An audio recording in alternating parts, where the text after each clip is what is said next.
Disclaimer: this story contains mature themes intended for adult viewers. Viewer discretion is advised. His eyes found me in the mirror, and suddenly, I wasn't just putting on earrings, I was performing. The soft click of the clasp at the back of my neck echoed louder than it should have. My fingers trembled just a little, not because I was nervous, but because his gaze had shifted the air between us. Heavy, warm, expectant. He sat quietly on the edge of the bed, shirt unbuttoned, his chest rising slow and deliberate, like he didn't want to blink and miss a second of me. I tried not to smile. A small sway of my hips, purely for balance, but the way his jaw flexed. I knew he'd noticed. My dress, deep maroon, low at the back, hugged my skin like it had been poured on. And when I turned to grab my perfume, his silence wasn't empty. It was full of heat. "Ya tum kiss kulia tire ho rahi ho," he finally asked, voice low, half teasing, half possessive. I paused. Let the tension hang in the room. "Tum hair lia nahi to kiss kulia?" I whispered back, eyes locking with his in the mirror. He stood, slow like a storm rolling in, and in 2 steps he was behind me, so close I could feel the warmth of his breath trace my neck. His hands didn't touch, yet, but they hovered, like they were memorizing the curve of my waist through the silk. My heartbeat stuttered. That's when I felt it, his presence wrap around me, protective and hungry all at once. But before anything more, before the words, before the kiss I knew was coming, my phone buzzed sharply on the dresser, slicing through the moment like a blade. I reached for it, breath-catching. That's where it shifts. What happens next is not what you expect. My fingers hovered over the buzzing phone, but I didn't pick it up. His hand reached first, not for the phone, but for mine. He slid his fingers between mine, slow and certain, and pulled my hand back to my side. "Let it ring," he murmured against my ear, voice like velvet laced with something darker. "Tonight, tum surf marry ho." His words melted through me, and yet, something in his tone made my breath catch for a different reason. It wasn't just desire, it was warning. Possessive, but laced with a shadow I couldn't place. I turned to face him fully. His hand found my waist, the curve of his palm fitting as if it had been made just for me. My dress whispered as it shifted between us, and he looked down at me like I was something sacred and sinful at once. "You're quiet today," I said softly, studying his eyes. "Tum mui dek rahi ho, lekin kuch chupa bi rahi ho." His smirk was slight, but it didn't reach his eyes. "Shade main tum hein dubara jeet ki koshish kar raha hun." "Dabera?" I laughed, trying to keep it light, but my heart skipped. "Kia hum kabia lag hutha?" He leaned in, brushing his lips against my jaw, barely there. "Kabi kabi, pasot hubi dil dor chalai jate hain." His words wrapped around me, pulling goosebumps to the surface. My hands found his shirt, fingers curling into the soft fabric. I wanted to ask more. About what he meant, about what was different in his eyes tonight. But instead, I whispered, "Then bring me closer." He lifted me slightly, guiding me to sit on the dresser edge. My legs wrapped loosely around his waist, and his hands gripped my hips as if anchoring himself to reality. His forehead rested against mine, breath shallow. "I saw something today," he confessed, voice low, trembling. "Something I wasn't supposed to." I blinked. "What do you mean?" But he didn't answer. Just kissed the corner of my mouth, slow and deliberate. "Tayar ho jayo," he whispered.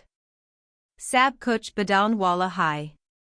And before I could respond, the door creaked open. The door creaked open just enough for a sliver of hallway light to spill into the room.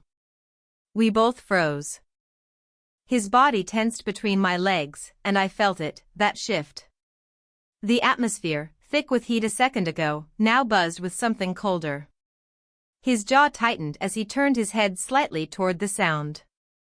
It was just the wind, or so I hoped. But his eyes said otherwise. They were still on the door, not me. Guarded now. You saw what today? I asked again, more firmly this time. He looked back at me, and for the first time tonight, there was hesitation. Someone sent me a picture, he said finally. Of you. In this dress. From earlier. From behind. My breath caught. Wait, what? Kiss in Ibeja? He swallowed hard. Unknown number. But the message said, she looked better before you had her. A chill slid down my spine. I shifted off the dresser, suddenly aware of how exposed I felt. But he pulled me back gently, his hand pressing into the small of my back. I don't believe it, he said quickly. But it's messing with my head. I cupped his face, searching his expression. You think I'd? No, he cut me off, but his voice cracked. But someone wants me to. That's when I saw it, the fear under all that fire. The doubt someone had tried to plant in him, and how it was already blooming, quietly, dangerously. I haven't looked at anyone else, I whispered. But have you? He didn't answer. Instead, he kissed me rougher this time, desperate. His hands clung to my waist, his mouth hot against mine, like he was trying to erase every question with touch. And for a moment, I let him. Until I felt it, a shift in him. A flicker of guilt he tried to bury in the kiss. I pulled back just enough to see his face. There's more, isn't there? His silence was loud. I stepped away, dress rustling as I moved toward the mirror again. My reflection stared back, woman dressed to seduce, now wrapped in suspicion. What else aren't you telling me? I asked. He looked down, then finally met my eyes in the mirror. There's someone else who wants you, he said. And they're not a stranger to us. My heart thudded in my chest, too loud in the silence. Not a stranger? I repeated, barely above a whisper.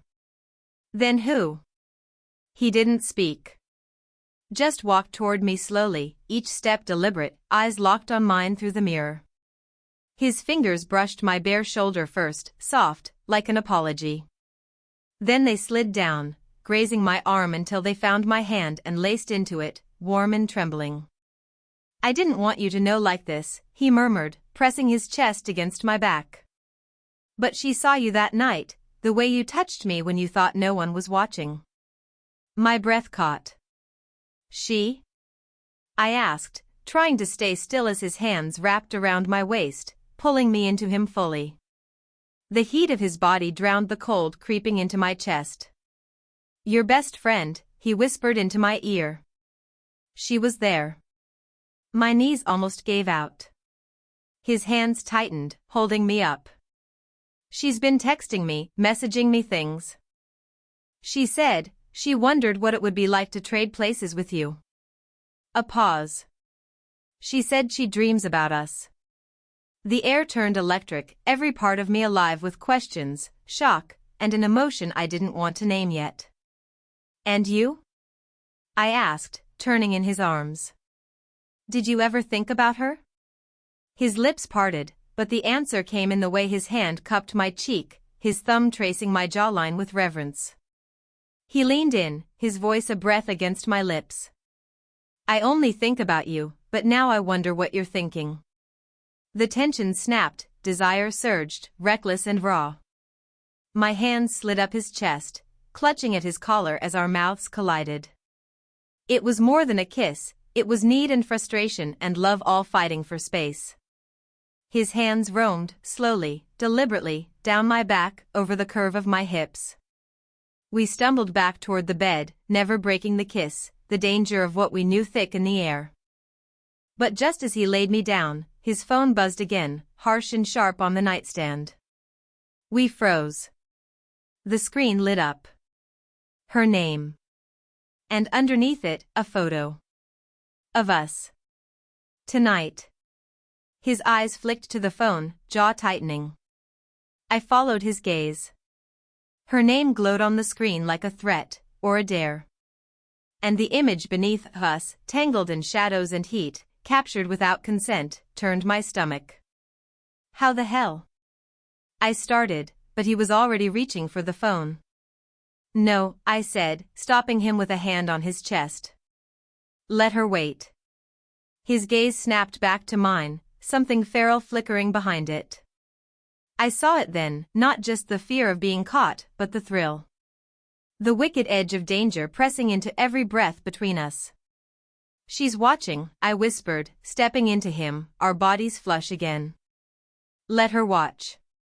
His breath caught like I'd kissed fire into his lungs. He didn't speak, just crushed his mouth to mine again, deeper this time, a kind of desperation pulsing through him. His hands roamed more freely now, fingertips tracing every line of my body like he wanted to memorize it, like he needed proof that I was still his. Clothes stayed on, but barriers vanished. He lifted me into his arms like I weighed nothing, laying me back on the bed, the silk of my dress sliding over the sheets.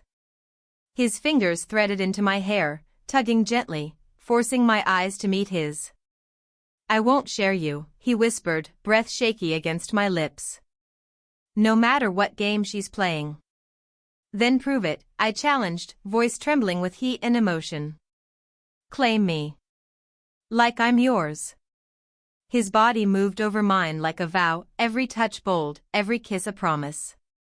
I felt myself dissolve beneath him, heart racing, lips parted, every nerve alive. My fingers clawed at his shirt, tugging him closer, deeper into the moment. And just when I thought nothing could break it, his phone buzzed again.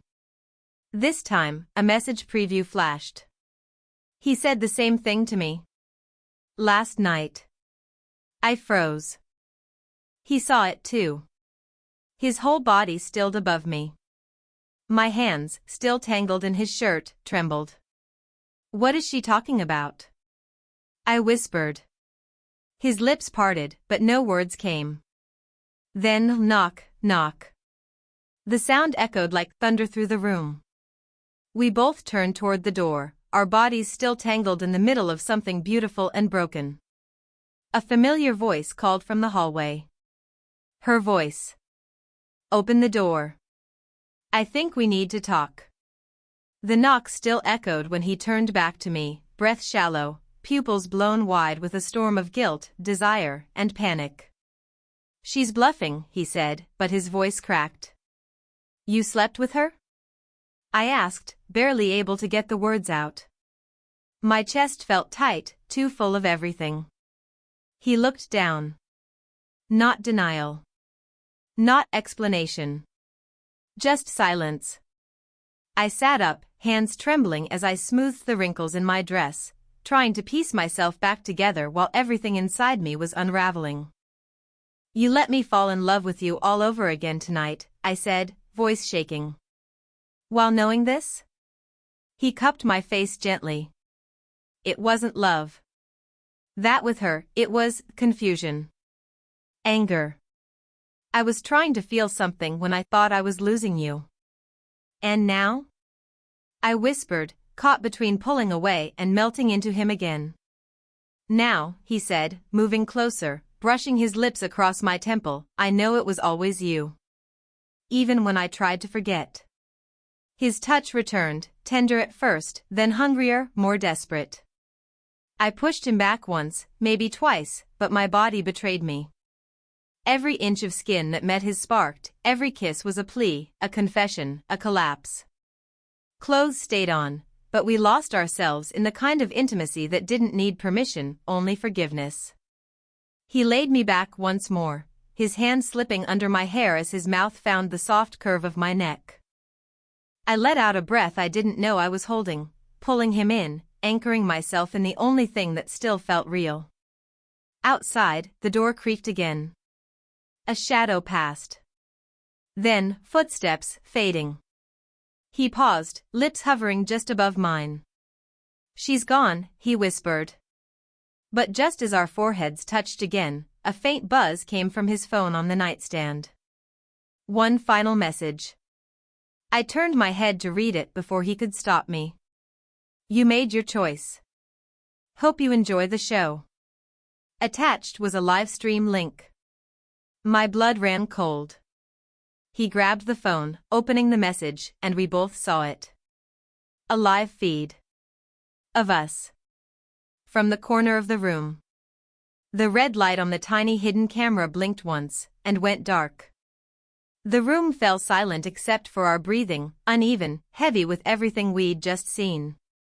The red light was gone, but its memory burned between us. He slid off the bed, moving straight to the corner where the tiny camera had been hidden behind the curtain rod. With one sharp motion, he pulled it down, wires dangling like gilt. He turned to me, face flushed with shame and disbelief. "I had no idea," he said, holding the broken thing in his palm like it was proof of his failure. I stood slowly, wrapping my arms around myself.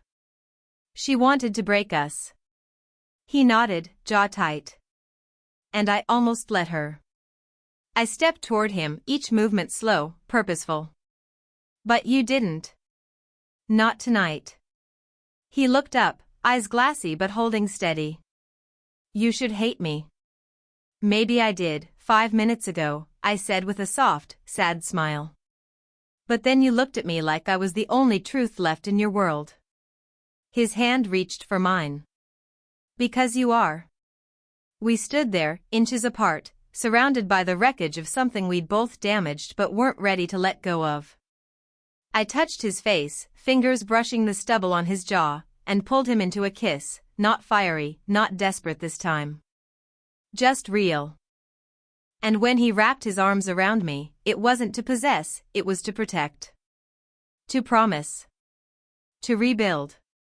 Later, we sat together on the edge of the bed, legs tangled, my head resting on his shoulder.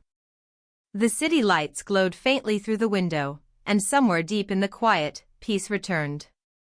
"She's gone now," he said. "Blocked, reported, erased." I turned to him. "Good. Because I'm still here." He kissed my forehead, then my lips, slow, reverent. "No more secrets?" I whispered. "No more anything," he replied, "unless it's with you." We didn't need to say more. Some stories break you. Others bend you. But the ones worth living? They hold you tighter, even after the storm. And as his fingers laced with mine, I knew we were still writing ours. Together.